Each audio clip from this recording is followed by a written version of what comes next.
nilai-nilai murni tonggak pembentukan masyarakat madani.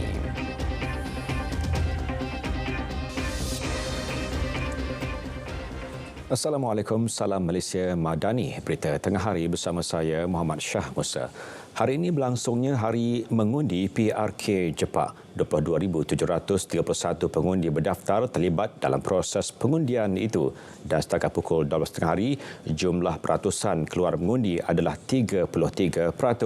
Sebanyak 14 pusat mengundi membabitkan 45 saluran dibuka.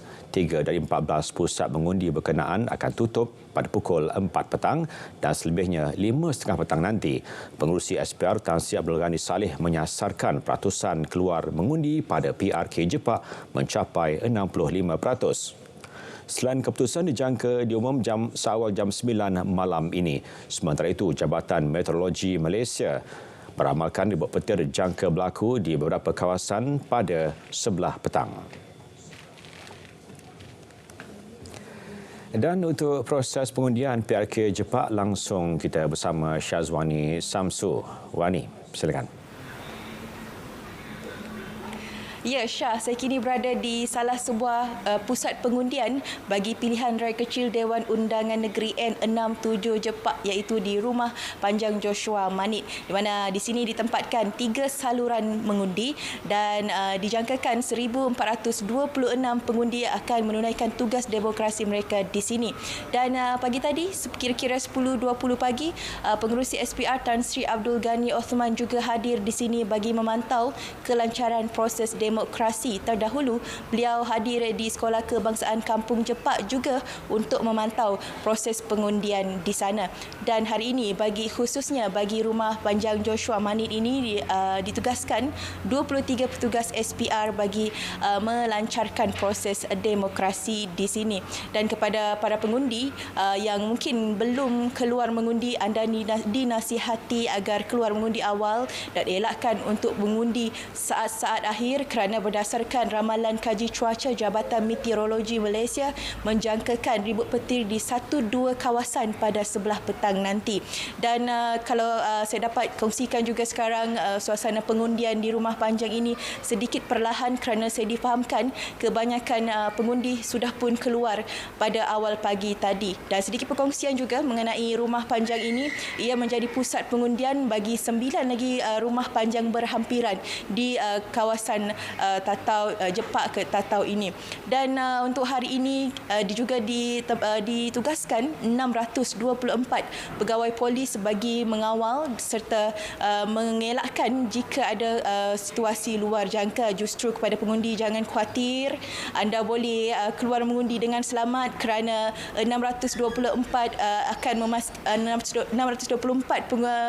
anggota polis ini akan memastikan kawalan keselamatan di ke-14 saluran mengundi ini selamat. Okey. Dan paling penting kepada yang belum keluar mengundi, jangan lupa jalankan tanggungjawab anda kerana hampir kesemua pusat pengundian sekitar Jepak ini dijangka akan tutup pada 5.30 petang nanti. Dan kepada anda, ikuti kami dari semasa ke semasa kerana kami akan bawakan perkembangan mengenai proses pengundian dan sehinggalah keputusan pada malam nanti. Kerana yang sahih di RTM. Kembali kepada Shah Musa di Angkasa Puri. Terima kasih, Wani. Nilai-nilai murni menjadi tonggak pembentukan masyarakat madani. Perdana Menteri Dato' Seri Anwar Ibrahim berkata nilai sedemikian perlu dipupuk sejak awal menerusi institusi kekeluargaan. Jelasnya ia selaras dengan konsep Malaysia Madani yang dibawa ketika ini yang menekankan akhlak dan kemanusiaan sekaligus mengangkat tamadun negara seiring kemajuan pembangunan dengan meninggalkan amalan rasuah dan penyelewengan.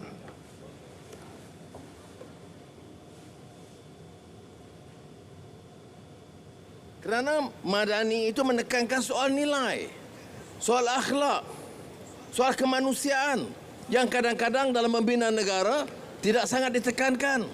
Ditekankan pembangunan, ditekankan ekonomi, ditekankan soal pekerjaan. Semua itu penting. Tetapi negara itu akan jadi hebat dan tamadun terangkat sekiranya dipupuk nilai. Terdirinya tamadun-tamadun besar. Tetapi sebaik saja nilai itu runtuh, negara boleh maju, teknologi mungkin tinggi, Tapi nilai mulai runtuh. Semua kebajatan, kemungkaran, rasuah dan penyelewengan diizinkan. Itu petanda keruntuhan atau bibit permulaan runtuhnya. Dari mana kita pupuk ini? Dari keluarga. Beliau berucap pada majlis pelancaran sambutan Bulan Keluarga Kebangsaan BKK tahun 2023 di Putrajaya. Keluarga Harmoni Negara Madani diangkat menjadi tema sambutan Bulan Keluarga Kebangsaan tahun ini. Ia turut disambut di setiap negeri sepanjang November sebagai tanda sokongan dan kerjasama strategik rentas agensi, jabatan dan kementerian dalam memartabatkan institusi keluarga. Sementara itu, sambutan BKK 2023 disambut dengan meriah dengan kehadiran pelbagai lapisan masyarakat. Of course happy lah sebab banyak aktiviti yang ada diadakan pada hari ini ya. Bermula dengan fun walk dan lepas tu ada aktiviti tambahan untuk kanak-kanak dan juga kami boleh kenal kawan-kawan baru lah. Enjoy lah sebab budak-budak pun semua enjoy. Diorang memang suka benda-benda macam ni kan. So kita spend well lah weekend kita. It brings back actually a family memory about because we used to celebrate Family Day and now it's just like a few of us only in my family, so it's like actually quite fun that I didn't know I can experience Family Day with friends actually, so it's quite exciting. Sambutan hari ini best sangat, dapat ramai kawan dan boleh buat banyak aktiviti yang sangat seronok, macam macam ada petting zoo, lepas tu ada origami, mewarna dan lain-lain lah. Yeah, it's very happening now, and you can eat and have fun, and also have a lot of activities. One is the colouring, so I will let her to colour now. Isu nama dan logo PKR dalam laman web Liberal International. Ketua Penerangannya Fahmi Fadil telah berhubung dengan pertubuhan antarabangsa itu bagi mengeluarkan PKR dari senarai tersebut. Dan beliau sekali lagi menegaskan PKR tidak pernah menjadi ahli kepada organisasi berkenaan. Selama ini tidak pernah ada. Saya telah susuli dengan saya telah menghubungi pihak Liberal International untuk meminta mereka perbetulkan perkara ini. Kita bukan ahli. Kita tak pernah bayar apa-apa fee, membership fee kepada Liberal International. Our name and our logo should be removed from the website. Kita telah berhubung dan kita akan tunggu. Tapi memang keadilan tidak ada kaitan dan bukan ahli Liberal International. Beliau berkata demikian selepas menyerahkan sumbangan Deepavali kepada lebih 700 keluarga masyarakat India di sekitar lembah pantai pagi tadi. Sebahagian daripada sumbangan 100 juta ringgit diterima kerajaan melalui akaun Amanah Kemanusiaan Rakyat Palestin AAKRP akan digunakan bagi tujuan pendidikan anak-anak Palestin di Malaysia. Menurut Timbalan Perdana Menteri Datuk Seri Dr. Ahmad Zahid Hamidi, perkara itu telah dimaklumkan dan dipersetujui Jemaah Menteri. Penyaluran bantuan akan diselaras Wisma Putra dengan kerjasama Kedutaan Palestin di Malaysia.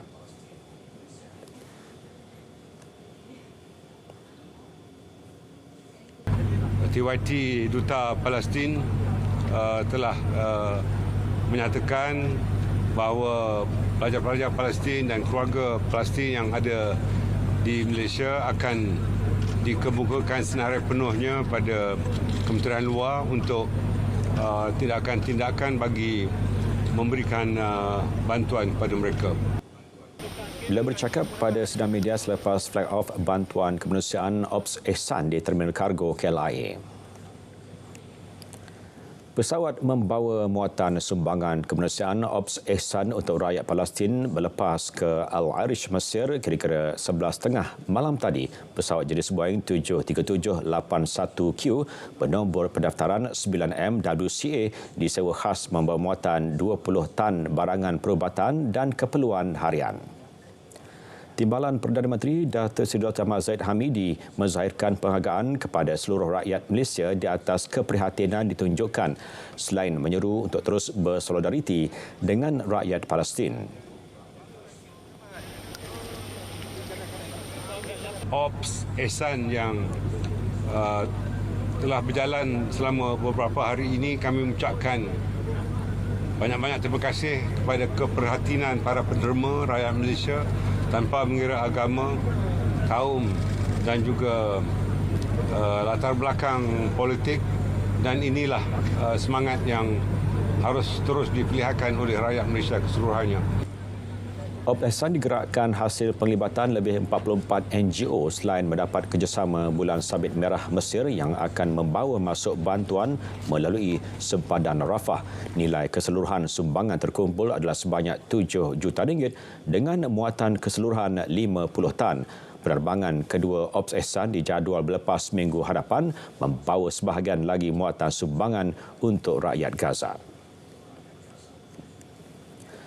Malaysia mengutuk sekeras-kerasnya serangan ganas ke atas kem Jabalia di Gaza oleh rejim Zionis pada 1 November lalu. Serangan itu adalah jenayah terhadap kemanusiaan dilakukan rejim yang melanggar dan mengabaikan undang-undang antarabangsa dan menolak resolusi Majlis Keselamatan Pertubuhan Bangsa Bersatu UNSC. Menurut kenyataan rasmi Wisma Putra, komuniti antarabangsa tidak boleh berdiam diri lagi menyaksikan kehidupan wanita, kanak-kanak dan warga tua hilang begitu sahaja kerana tempat selamat untuk nyawa yang tidak bersalah telah dibom secara sewenang-wenangnya dan tidak masuk akal. Komitmen untuk melindungi orang awam dalam konflik harus disokong dengan tindakan. Pembela hak asasi manusia harus berpegang pada prinsip mereka dan berlaku adil dan saksama kepada semua orang. Kenyataan itu juga menegaskan Malaysia sekali lagi menggesa sekeras-kerasnya masyarakat antarabangsa, khususnya Majlis Keselamatan Pertubuhan Bangsa-Bangsa Bersatu menuntut rejim Israel menghentikan tindakan keji dan tidak berperi kemanusiaan itu serta mengenakan dasar apartheid terhadap rakyat Palestin. Kem Jabalia berkeluasan 1.4 km persegi itu didirikan sekitar tahun 1948 dan sehingga kini telah menampung seramai 116,000 pelarian perang dari pelbagai wilayah berhampiran. Orang ramai dinasihatkan agar tidak mudah tertipu dengan sebarang iklan pakej umrah yang menawarkan kadar harga terlalu murah. Menteri di Jabatan Perdana Menteri Haiwal Agama, Datuk Dr. Memanai Mokhtar berkata mereka perlu membuat semakan berkaitan agensi pilihan masing-masing di platform yang disediakan oleh Kementerian Pelancongan Seni dan Budaya MOTAC. Kalau katakan tawaran tu memang tak munasabah, kan? Sebab kalau kita tengok kos tiket kapal terbang je dah berapa kan. So jadi dengan tempoh masa yang diberikan, kemudian dengan lodging lagi di Mekah sana, betul ada pula lawatan ke Madinah lagi. So jadi jumlah 4,000 tadi tu dengan apa yang ditawar tu kadang-kadang itu yang saya sebut is too good to be true. Jadi kita kena jadi pengguna yang bijak. Dan pengguna yang bijak ni dia akan gunakan maklumat, ilmu pengetahuan yang ada yang sebaik-baiknya, okey, sebelum kita ni ditipu.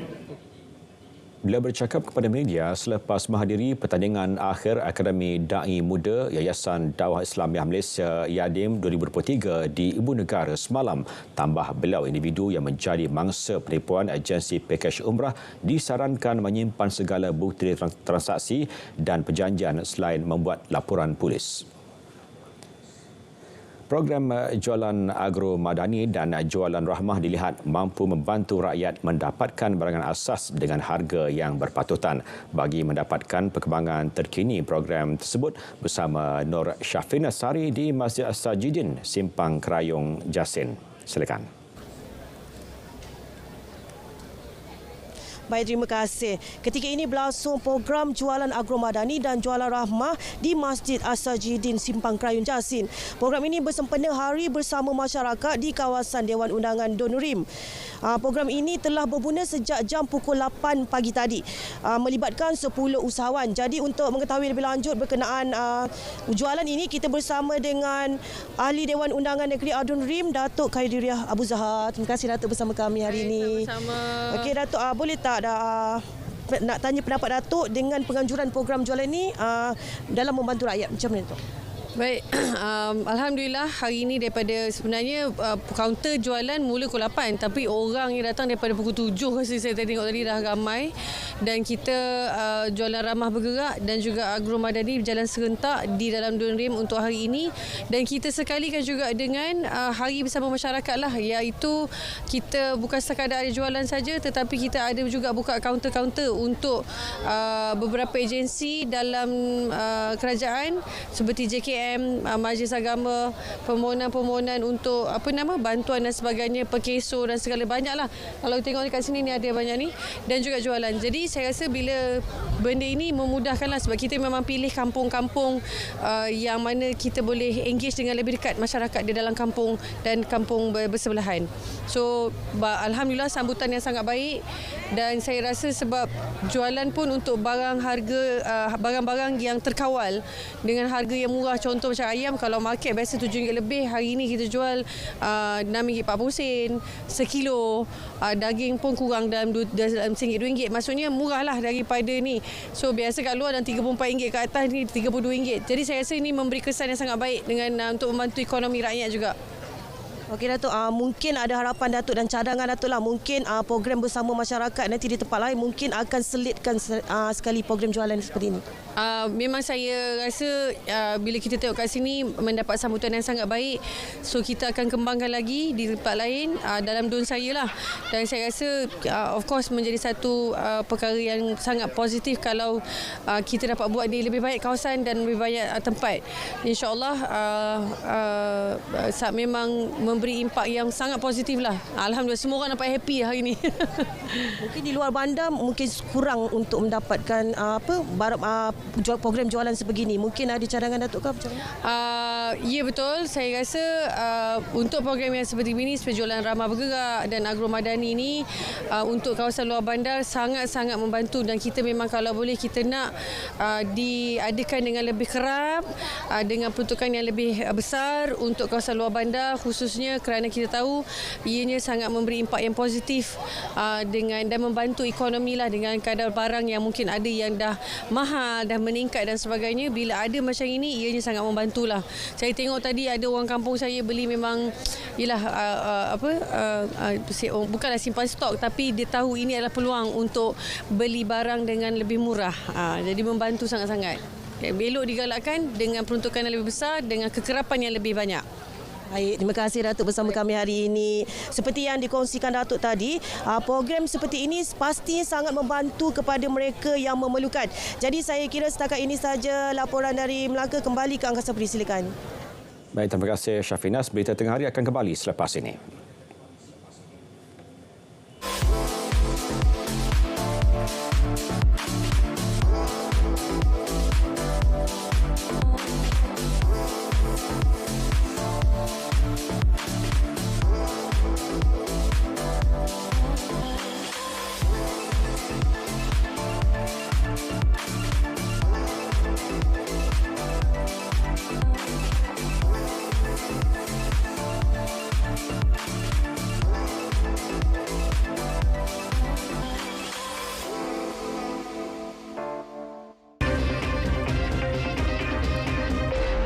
Info Niaga, kedudukan ekonomi Malaysia ketika ini berada di landasan yang kukuh dan stabil. Timbalan Menteri Kewangan 1, Datuk Seri Ahmad Maslan berkata ia disumbang 5 faktor utama. Pertama, jelasnya pertumbuhan ekonomi negara meningkat dari 4% ke 5% tahun depan. Seterusnya, KDNK akan berkurangan daripada 4.9% pada 2023 kepada 4.3% pada 2024 seiring unjuran fiskal kerajaan. Malah kadar inflasi Malaysia terus mereda kepada 1.9% pada September 2023 daripada 2.0% pada bulan sebelumnya.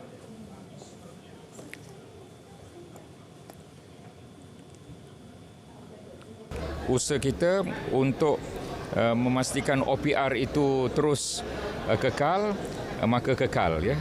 Iaitu sebanyak 3% OPR telah diumum oleh Bank Negara semalam dikekalkan. Dan satu lagi ialah kadar pengangguran. 3.4% itu rendah daripada 4% guna tenaga penuh.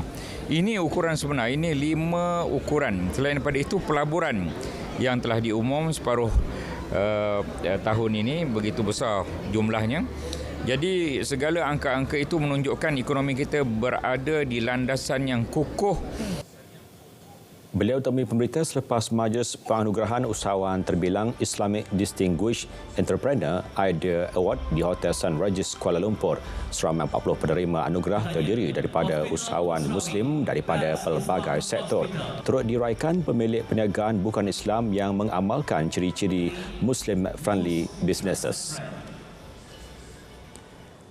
305 siswa Zah Belia Bumiputra terpilih menyertai program Jumper Grid PUNB 2023. Selama 3 bulan mereka akan menjalani program latihan keusahawanan digital sebelum layak mendapat geran dana permulaan perniagaan. Menerusi kenyataan PUNB, geran tersebut bagi membolehkan peserta memulakan perniagaan secara dalam talian. Bagi peserta yang tidak mempunyai produk untuk dipasarkan, PUNB akan menghubungkan mereka dengan syarikat terpilih menerusi program padanan perniagaan. Jumper Grid yang julung kali dilaksanakan menerima lebih 1,000 permohonan dalam tempoh 24 jam sebaik permohonan dibuka 3 Oktober lepas. Program dengan peruntukan dana berjumlah 3.5 juta ringgit bertujuan membudayakan keusahawanan dalam kalangan belia Bumi Putra sekaligus meningkatkan penyertaan usahawan yang lebih berkualiti dan mahir dalam penggunaan teknologi digital selaras dengan era digital.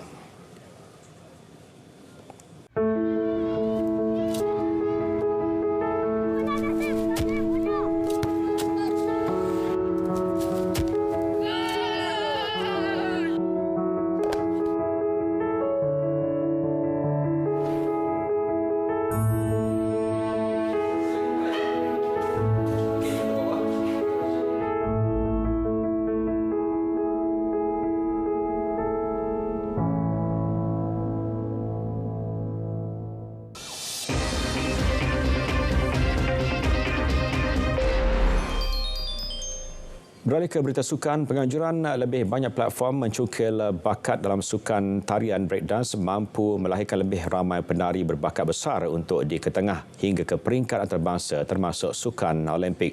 Menteri Belia dan Sukan Hannah Yeoh berkata perkara itu dapat dilihat menerusi Battleground Malaysia Road to Gold dalam menampilkan bakat muda berpotensi. Hasrat kita adalah untuk membawa bakat yang kita ada ni, bagi mereka satu platform untuk menonjolkan bakat mereka dan mempersembahkan bakat ini kepada Malaysia. Dan daripada teamwork yang kita lihat, ini yang kita nak supaya orang muda pelbagai latar belakang mereka perlu bekerjasama untuk menghasilkan sesuatu yang boleh membanggakan. Beliau berkata kepada pemberita di Pusat Konvensyen Antarabangsa Putrajaya PICC malam tadi, Hannah pada masa sama menyifatkan penglibatan ahli profesional berkaliber memberikan didikan serta tunjuk ajar kepada barisan penari dalam pertandingan itu juga membuahkan hasil positif selepas remaja berusia 17 tahun T. Kailash dinobatkan sebagai juara kategori individu. Pada pertandingan tersebut, tim Danny muncul juara kategori berpasukan sekaligus membawa pulang wang tunai RM100,000 manakala naib juara tim Lego menerima RM30,000.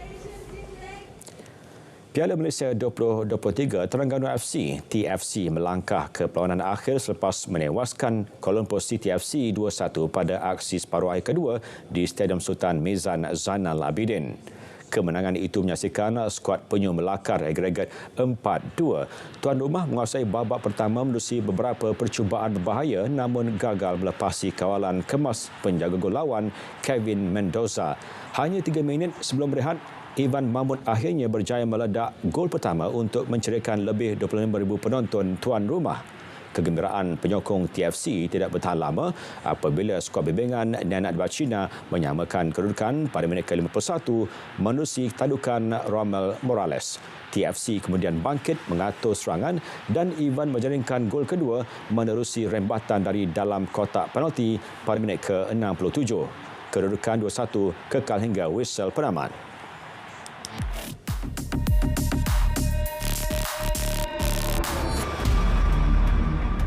Anda bakal berusia 35 tahun pada tahun depan?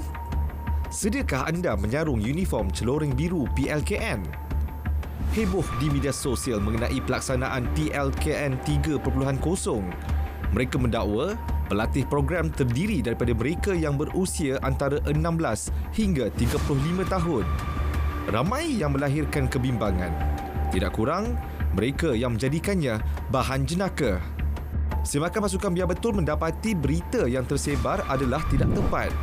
Menurut Kementerian Pertahanan, pemilihan pelatih dibuat mengikut garis permulaan tahun kelahiran. Ini bermakna jika PLKN 3.0 dilaksanakan tahun depan, maka hanya mereka yang lahir pada tahun 2007 akan dipanggil menjalani latihan. Calon bagaimanapun boleh membuat penangguhan sehingga had usia maksimum 35 tahun. Henti sebar maklumat tidak benar. Ia boleh menimbulkan kegusaran awam. Penyebaran maklumat palsu boleh dikenakan tindakan. Terima fitnah atau maklumat palsu, segera lapor ke SKMM. Biar betul, tak pasti, jangan kongsi.